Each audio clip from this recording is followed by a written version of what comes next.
Okay. We're very lucky today.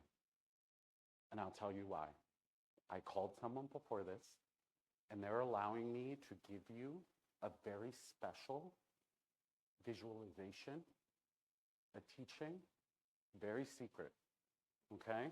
So we're going to do it together right now, okay? Don't Google it. Don't Google it. Find a comfortable seat and close your eyes. Don't Google it in your mind either.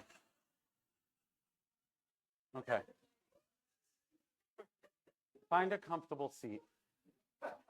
Inner, outer spirals, loops, everything. Find yourself.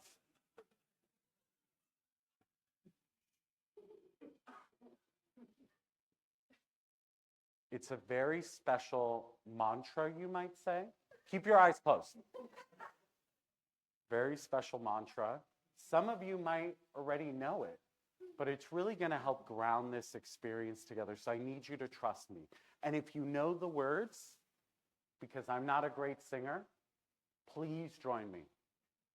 Okay? Beautiful. Take a deep breath in, lift from the heels. Out, tilt the pelvis. Okay. Focus, settle the winds. Okay. Ready? I'm going to start with the first couple words, and then we'll all go together. I'm sure you all know it. We've been here before. Okay, ready? It's a beautiful day in the neighborhood, a beautiful day for a neighbor. Will you be mine? Oh, will you be mine? It's a neighborly day. Louder with the wind. Oh, you don't know the words. Oh, that's problematic. Santee, fix this. No, I'm kidding.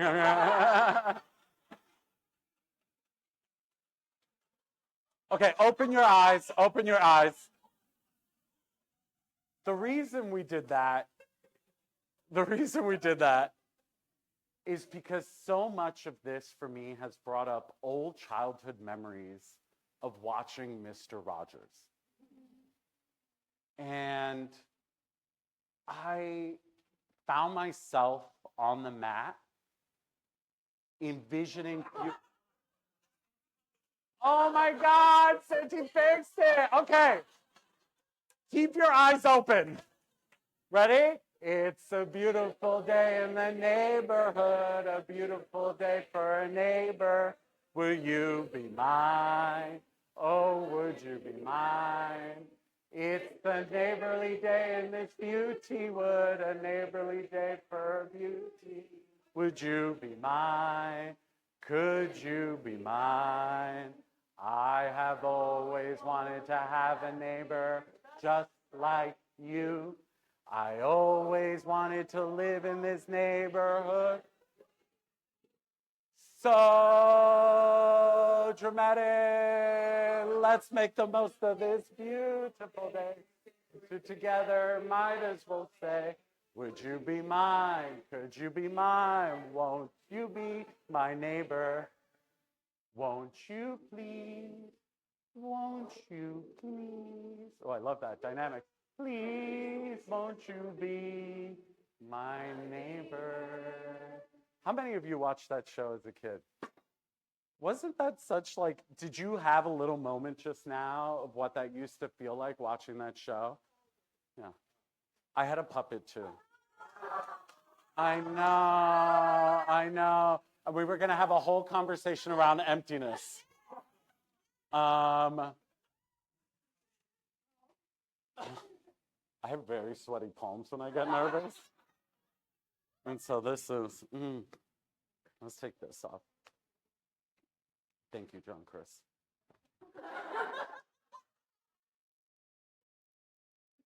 Hello, friend. Welcome.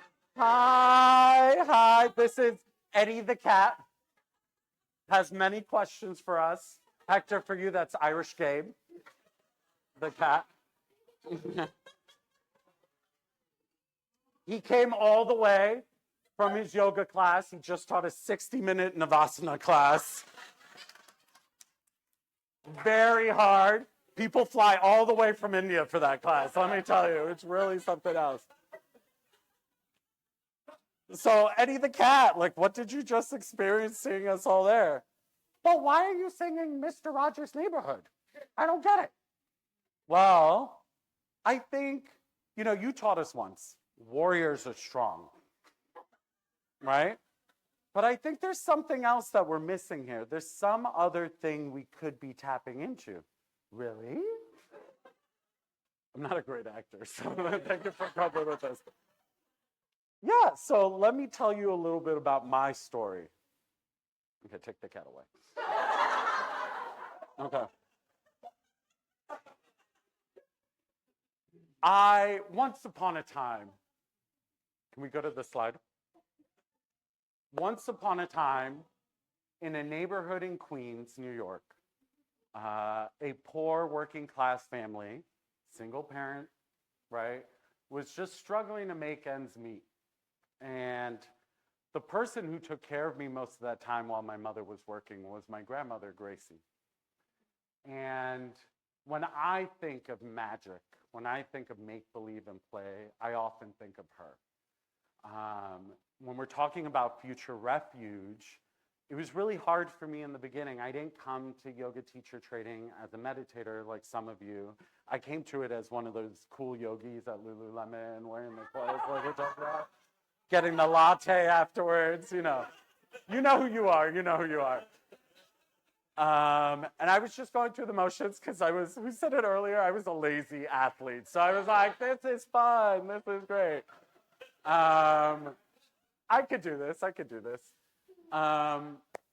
And so when we talked about future refuge, and for those in the room who don't know what that is, it's a meditation, a visualization that you do in order to call a teacher and even your future self. And really imagine what it would be like for you to be where you want to be, what the future version of you is like, and embody that, like actually embody it. And that's why I thought about make-believe and play. When I envisioned that teacher, I envisioned my grandmother, Gracie. And it was because she was a fierce Catholic. Let me tell you, she was the one with her rosary in her hand. She prayed all the time. There's a Radio Maria where they just sing and sing and sing mass over and over in the day. And she had that while she was cleaning. And so I often would call her to mind. I could go on and on. We used to play games as a kid. I used to be true New Yorker games. I used to make believe I was a cab driver, and I would like sit in front of her on the bed and be like, where are you going? LaGuardia got it, okay. And then I would drive her. It gets better. Then the gay boy in me would be like, we're here at the nail salon. And then we would sit there and I'd be like, girl, your hair needs work. Okay, so, and we would play all these games of imagination, and she loved it. She was like all for it. We also used to play, we would go to mass together and I would steal the Missalettes, that's the book with all the words. And then we would go home, I would wear a bed sheet, and she would set up a table with juice and bread, and I would sit there playing priest. Yeah, it was wild. Sanctus Domino. And so I was very lucky, even in the circumstances of my life. They could have been better. I could have had more adult support. We could have had more money. We could have had all these things. I was very lucky to have her and my mother. And years went by. I was still very creative and imaginative. I love magic. It's why I think I'm drawn to spirituality and religion, is because so many of the stories are wild, and you really just are like, imagine a world that looks like this, right? And so I loved engaging in that. And years later, as I was an adult, life shifts for you, right? You start thinking, oh, I need to get a career. I need to get a job. I went into education, and it doesn't pay all the bills. And so you keep, Callie's like, yeah, I got it. Um, I worked really hard because I enjoyed the work that I did and I didn't want to lose that, but it meant that I had to let go of something. So in my 20s, I started shedding a lot of those childhood joys. I let go of my video games. Bye-bye, Nintendo. I let go of Pokemon. Goodbye. I'm not going to catch them all. Not anymore.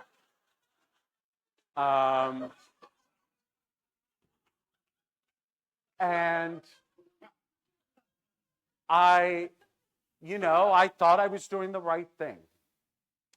A couple years ago in 2021, that joy, that love in my grandmother diminished. She passed away from a long battle with Parkinson's. It was 8 years, slow decline. It was very hard on my mother and I. And we shifted modes. Again, I was ready for it. And we became caretakers for her. And I don't think I realized, that was 4 years ago. I don't think I realized that in many ways I was still grieving, right? Warriors are strong, right? So I went through the motions. I ritualized everything. I had community. I'm Jewish now. We won't get into that. That's a whole other talk. Shout out to the Jews in the room. Hey. I had my ways of handling that grief, but I don't think it was until these 10 weeks that I realized there was still something I hadn't really addressed. She was the reason that I saw the world. That picture, Eddie, you showed us yesterday of the poster on top of your bed of this like black and white image stuck with me. I didn't realize I had lost the color of the world that I had grown up in. And that a lot of the imagination, the play, the awe, the magic, I thought I still had because I was still engaging in spiritual community, but I wasn't really practicing it. And so I was playing at joy. I was outward facing. I looked happy. I was great. But inside, did I really feel that way? And so when we did these future refuge meditations and I called her to mind, there was one morning in particular, I think it was a Sunday morning, and we started the day with the asanas. I sobbed on my mat. It was really palatable, and the reason why is she showed up. And while we were in Shavasana, she told me, you're doing great. Keep going. Keep that wonder, keep that joy, keep that love. Never forget it. And she reminded me of all the things she used to say to me when I was younger that she loved. And it really shifted something in me. It gave me an opportunity to show up differently. And for me, that was the moment when it really clicked in yoga. I've been doing yoga for 10 years. I found Iyengar, as I used to tell you. I used to, when Sachi and John Chris found 3 jewels, and I got to come in through them. I would come to chakra yoga all the time. For years, I would just show up once a month and be like, hey, this is great. This is really fun. But it was still just outward facing. And I think in that moment, I realized all these things we were talking about, inner and outer work and yoga being so much more than just the physicality of it, really clicked for me. And so I think what we're doing is so profound. I am in such awe. Oh, now's the time I get emotional. Wow. I am in such awe of all of you. You all showed up as the Mr. Rogers in my neighborhood. You all showed up as the Gracies in my world to remind me that something was possible and that all I had to do was add some color back into my life. And so I thank you all from the bottom of my heart. This training wouldn't have been as transformative as it was without all of you. And so I really want to leave you with a blessing. It's a very Jewish thing, and I love it, because I think the work we're doing is so profound. And I think if I felt that, and I'm already here, I chose to be here in this yoga teacher training, because I felt a little glimmer. Imagine the thousands and millions we could impact together as a group by doing the same for others who may not even realize yet that that is an option for them, that they can see that color. So I had to read this off the page because then I'll mess it up and I'll add a few jokes. Okay.